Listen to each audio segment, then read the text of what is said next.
Bonjour et bienvenue dans Teva Déco. Dans quelques instants, c'est bien dans cette boîte blanche de 16 mètres carrés, la box Teva Déco, que je vous donne rendez-vous. Notre décoratrice d'un jour aujourd'hui s'appelle Séverine. L'exercice que je lui ai imposé, créer une décoration dans une pièce de la maison qui est une chambre à coucher, avec pour thème et pour style de décoration, le style haute couture. Elle devra travailler avec notre coach. Il s'agit de Sophie Ferjani, bien sûr vous la connaissez. Vous retrouverez également deux rubriques dans cette émission. La première est une rubrique qui vous inspirera, c'est le sujet inspiration, et la deuxième, le sujet évasion. Mais pour le moment, il est question de retrouver Séverine et notre coach Sophie Ferjani.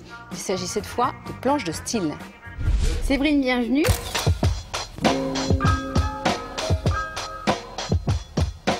Sandrine t'a donné un sujet imposé qui était de nous décorer une chambre sur un thème haute couture dans un esprit finalement tel qu'aurait pu le faire Coco Chanel et pour une femme de 40 ans. Alors déjà, quand tu as eu ce brief, à quoi tu as pensé tout de suite? Quelle était ton inspiration? En fait, les premiers mots qui me sont venus, ça a été le raffinement, l'élégance et la sobriété. Très bien. Bah écoute, je veux bien que tu me montres ta planche et tu vas m'expliquer comment tu mets ça en œuvre justement. Alors, c'est vrai que le point de départ de mon inspiration a été Gabrielle Chanel. C'est-à-dire des couleurs très neutres, intemporelles, comme le blanc, le noir, les beiges, des couleurs chères à Mademoiselle Chanel. Oui, parce que quand on pense au noir et blanc, quand tu me dis ça comme ça, froid, on a peur que ça soit froid. Exactement. Et en fait, ce que tu me montres, je vois que malgré des codes très durs, on peut porter beaucoup de chaleur, de douceur et que justement, on casse des a priori. Donc, Oui, et c'est vrai que on n'hésite pas à mettre de la laque noire qui pourtant est quand même assez froide aussi, froide, mais on s'en sert beaucoup pour les encadrements de fenêtres ou de portes. D'accord. Et du coup, je trouve que ça donne du relief à une pièce. Donc ça, tu es en train de me dire, tu vas le mettre en œuvre dans ton décor. Tout à fait. Très bien. J'ai trouvé ça très intéressant et du coup, ça souligne bien les espaces. D'accord. Et à contrario, on va jouer sur des textiles plus chauds et plus soyeux.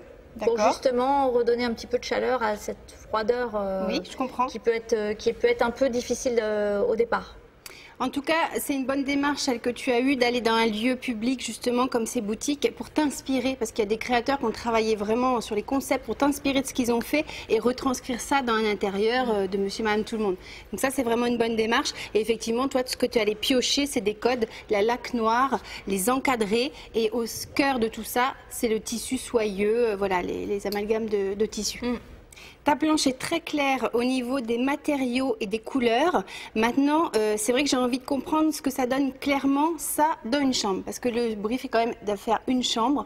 Donc, je veux bien qu'on passe au croquis pour matérialiser un petit peu tout ça. Même si j'ai un peu une idée, ça sera plus clair. D'accord, pas de problème. Le croquis nécessite quelques notions de dessin et notamment de perspective. Mais ici, ce n'est pas la qualité du trait qui importe, mais plutôt la création de l'espace et la répartition des couleurs. C'est une technique très efficace pour représenter son projet.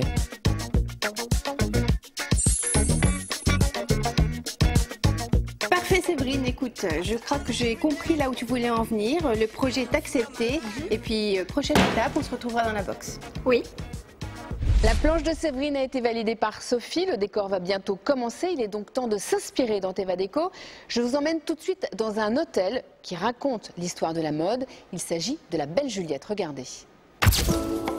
Dans le très chic Saint-Germain-des-Prés à Paris, l'hôtel La Belle Juliette a choisi de rendre hommage à une figure féminine, Madame de Récamier. Pour retranscrire l'univers de cette femme d'esprit du 19e siècle, nous allons vous faire voyager dans le raffinement de la décoration classique. Son histoire est à la fois romantique et artistique. Réputée pour sa beauté, cette femme cultivée a été une figure marquante de l'Empire. Sous le règne de Napoléon Ier, elle tenait salon chez elle. Elle y recevait artistes et intellectuels de l'époque, tels Chateaubriand, Lamartine ou encore Balzac.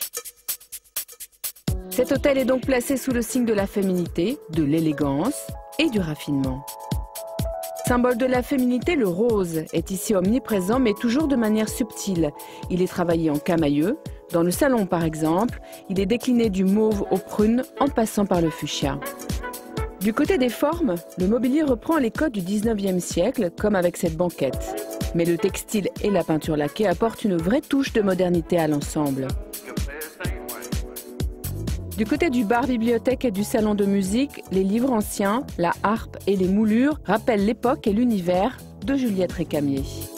Pour apporter le chic nécessaire au décor, la décoratrice Anne Gelbar a misé sur des tissus et des matières brillantes et soyeuses. Les rideaux en épais velours sont parés de lauriers dorés, symbole du style empire. Disséminé en petites touches dans tout l'hôtel, le doré apporte le clin d'œil luxe au décor. On le retrouve dans la cage d'escalier sur fond de nuages qui emmène l'œil vers le ciel. Au premier étage de l'hôtel, la reine des lieux, Juliette Récamier, accueille le voyageur dans sa robe blanche couchée sur le célèbre fauteuil qui porte son nom. À cet étage, les chambres évoquent toutes l'univers très féminin de la jeune Juliette. Le rose poudré des murs rappelle la couleur des macarons et les gravures au mur célèbrent la femme. Ici encore, l'élégance est suggérée par les matières. Les petits carreaux argentés de la salle de bain apportent un scintillement à l'espace.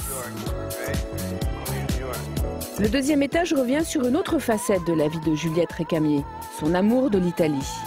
Les gravures inspirées des motifs emblématiques de Pompéi mettent la touche italienne à cette chambre. Les couleurs ici entre bleu, pâle et vert d'eau sont encore tout en nuances. La baignoire contemporaine, mais aux lignes très 19e, apporte modernité et confort, sans trahir le style classique de l'ensemble de l'hôtel. À l'étage supérieur, les couleurs sont plus masculines et suggèrent le caractère d'un homme amoureux au destin brillant. Le nom de cet hôtel résume parfaitement l'histoire qu'il raconte. Les couleurs subtiles et poudrées célèbrent la féminité, tandis que l'or en touche dévoile le luxe d'un temps révolu, mais toujours admiré. Place à l'action maintenant, Séverine, aidée de notre coach Sophie, va pouvoir commencer sa chambre très haute couture. Bon Séverine, nous voici dans la box blanche. J'espère que tu n'es pas trop impressionnée par le décor. On va maintenant mettre en œuvre le sol et les murs. Donc tu vas commencer par quoi? On va commencer à travailler les mises en couleur avec des camailleux de beige.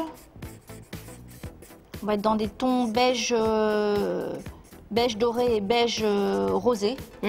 Et en fait, l'idée, ça va être d'obtenir quelque chose d'extrêmement harmonieux et toujours dans les mêmes tonalités.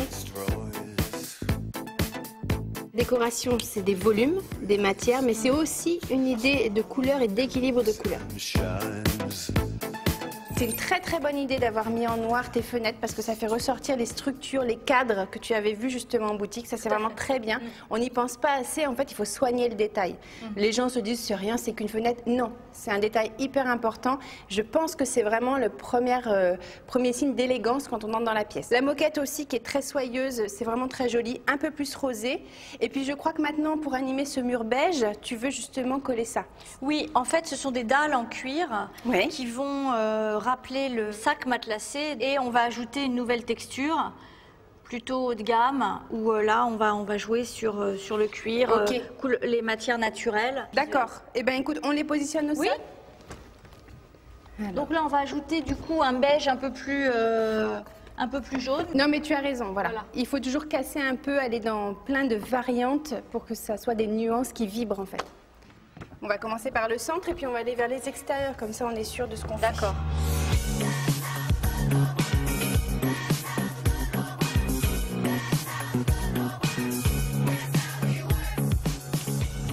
Super. Qu'est-ce que tu en penses? C'est assez joli en fait. Tu es contente des proportions que ça prend? Oui, oui, tout à fait. Donc tu as voulu quelque chose volontairement de très haut et très large pour enrober le lit et les deux tables de nuit, c'est ça? Exactement. En fait, c'est pour faire au-delà d'une tête de lit. Oui.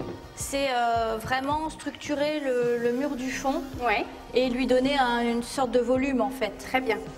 Non, mais c'est vrai que si on avait été juste à ras du lit, ça aurait été moins théâtral. Oui, non mais tu as tout à fait raison. Il faut le souligner, plus on va être grand, plus on prend de l'envergure, plus justement on est théâtral comme tu dis. Écoute, parfait, on va maintenant meubler. D'accord, allons-y, on y va. Le lit est la pièce maîtresse de cette décoration, c'est donc le premier élément à placer. Il créera naturellement les espaces de circulation de cette chambre. On va regarder les rideaux? Oui. Donc tu hésites en fait entre deux teintes, c'est ça? Oui, parce que soit on part sur un taffetas de soie blanc cassé, et du coup on s'intègre complètement dans le mur et on reste sur une neutralité voulue.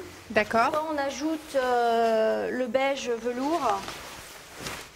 Mais ce que j'ai peur, c'est que trop de beiges différents s'associe mal. D'accord, Surtout t'as sur peur un que ça fond vise blanc. mal. Ouais. Prends du recul si tu veux, je te le tiens.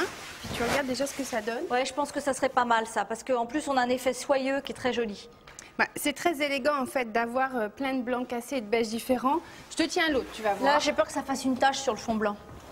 Ouais, il vaut mieux dans la subtilité que dans les choses. Ça va trop contraster, c'est-à-dire que là, vaut mieux effectivement mélanger des beiges sur cette partie beige, Je suis d'accord avec toi. faire un camailleux et là rester dans des tons. On est plus subtil ici, Ouais, je pense. c'est plus élégant. Ouais. Ouais.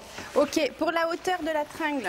Ah, je pense qu'il faut la faire assez haute pour donner de l'ampleur à la fenêtre. Parce que D'accord, comme la donc on fenêtre la est met assez basse. quasiment au ras du plafond, je genre pense. 10 cm sous le plafond. Comme ça, les rideaux vont prendre toute leur place. Ok, très bien. Non, on va les laisser travailler. Oui.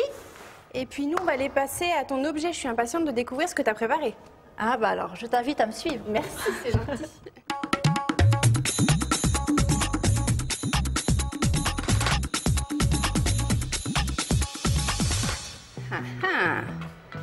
Alors, qu'est-ce que tu nous as préparé là? Alors, j'ai décidé de faire des coussins customisés Très bien. en rapport avec la source d'inspiration qui est Mademoiselle Chanel. Donc, on va coudre. Exactement. On est pile dans le thème. Alors pour cela, j'ai choisi un tissu, un satin de coton blanc, pour faire la partie recto du coussin. D'accord.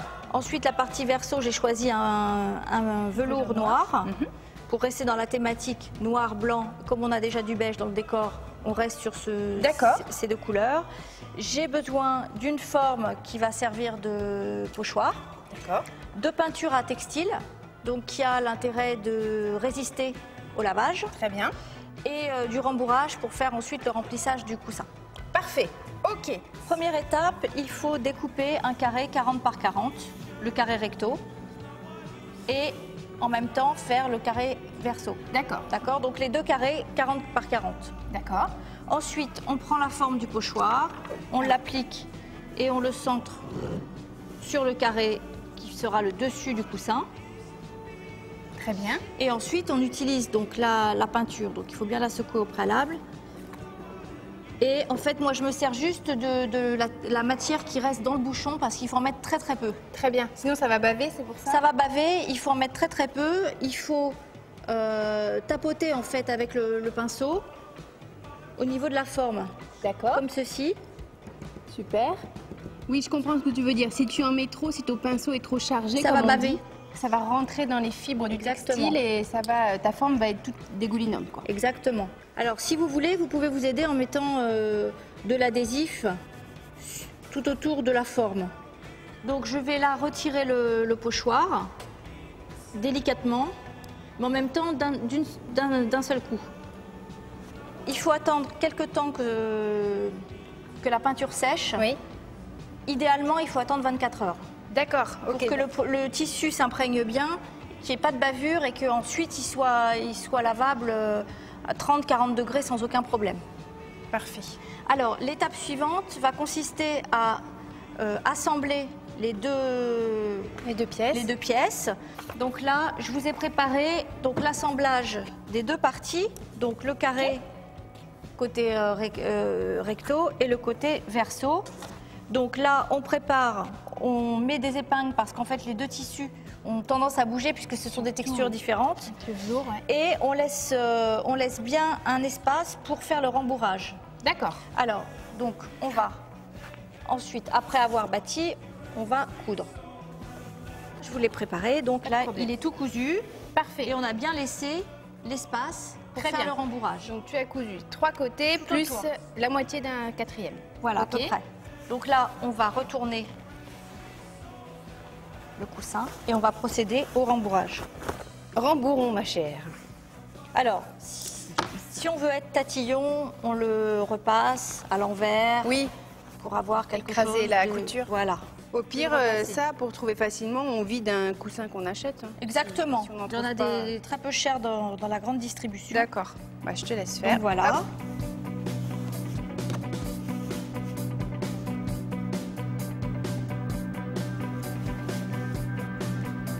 Le dernier morceau qui Exactement. était... Très bien. Voilà. Et donc, montre-moi ton produit fini. Je suis alors, impatiente de Au découvrir final, donc ce modèle, ça. Super.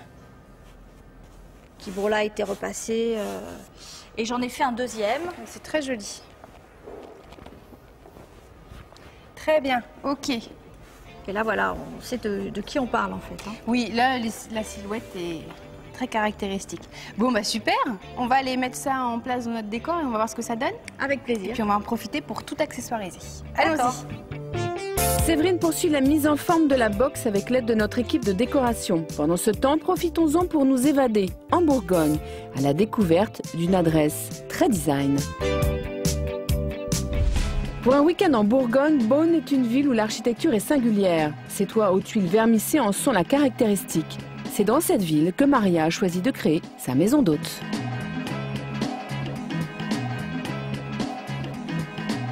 La ville est une ville principalement touristique. Le monument le plus important, ce sont les hospices de Beaune qui sont en fait connus de pratiquement tout le monde. La Maison Blanche se situe en fait en plein centre-ville. Un ami anglais qui était propriétaire d'une ruine, puisque à l'origine c'était une ruine, et qui voulait s'en séparer.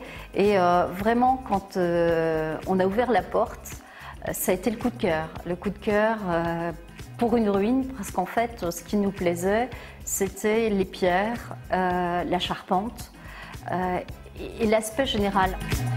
C'est une ancienne boucherie, donc plutôt un commerce. Elle doit dater du XIVe, du XVe siècle.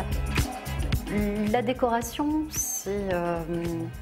nous sommes dirigés vers quelque chose de très simple, de très design, et on ne voulait surtout pas occulter ce qui existait, c'est-à-dire la pierre, la charpente et l'escalier, même s'il n'a pas été restauré jusqu'au bout. La conception, c'était surtout de ne pas gêner tout ça et de se sentir dans un univers très épuré. Et c'est pourquoi on a pris le blanc. Et on a voulu prendre des matériaux très simples et surtout de jouer avec les couleurs très très pâles, blanc, gris. Vous avez deux chambres qui sont des chambres, des grandes chambres, l'une qui donne sur le patio et l'autre côté rue. Celle du côté patio est très épurée aussi, un petit peu plus petite. Elle est décorée avec peu de meubles. Côté rue, une chambre un peu plus grande, je dirais même beaucoup plus grande. Une salle de bain identique à la première, épurée, de même ton, c'est-à-dire grise. La dernière chambre qui est en fait un clin d'œil aux hospices de Beaune, qui est un dortoir.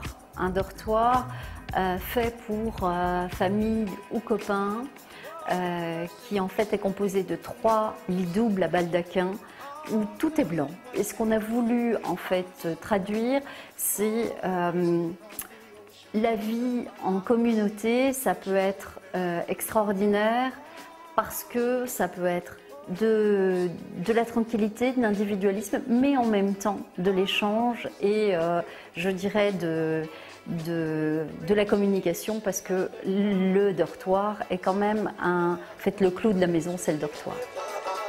En fait, quand vous entrez dans la Maison Blanche, ce qui vous surprend, c'est certainement le blanc et certainement le fait qu'on a une impression de profondeur.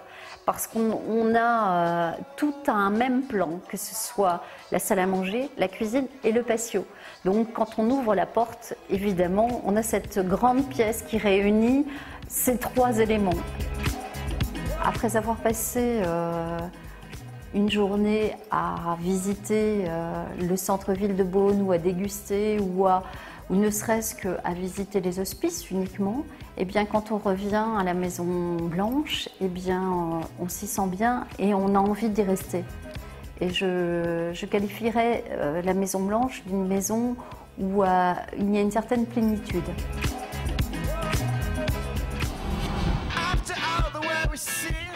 Bon, super.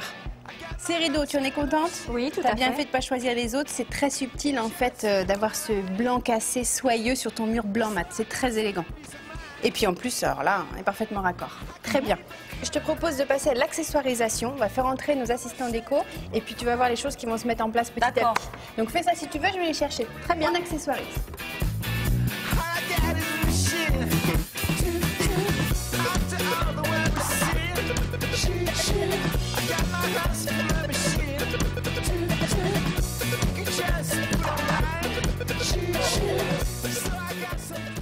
y aller, il ne faut pas que tu hésites. C'est un côté très féminin, comme tu disais. Vas-y dans la surabondance de textile. Alors, il ne faut pas que ça fasse... mais je pense que tu peux être complètement juste, avec beaucoup de textiles juxtaposés. Voilà, même ça sur le lit? Oui, alors après, voilà, il faut que tu les ordonnes. Ouais. C'est un désordre très ordonné. Hein. Voilà. Alors, regarde. Prends juste un petit peu de recul, Séverine. Là, j'ai l'impression que tu as peut-être un peu trop désordonné ça. Il faudrait peut-être le structurer un tout petit peu plus, ton plaid. Tu vois, on voit, et c'est plus joli de vue de l'autre côté, en fait. Là, on lit encore bien le... D'accord.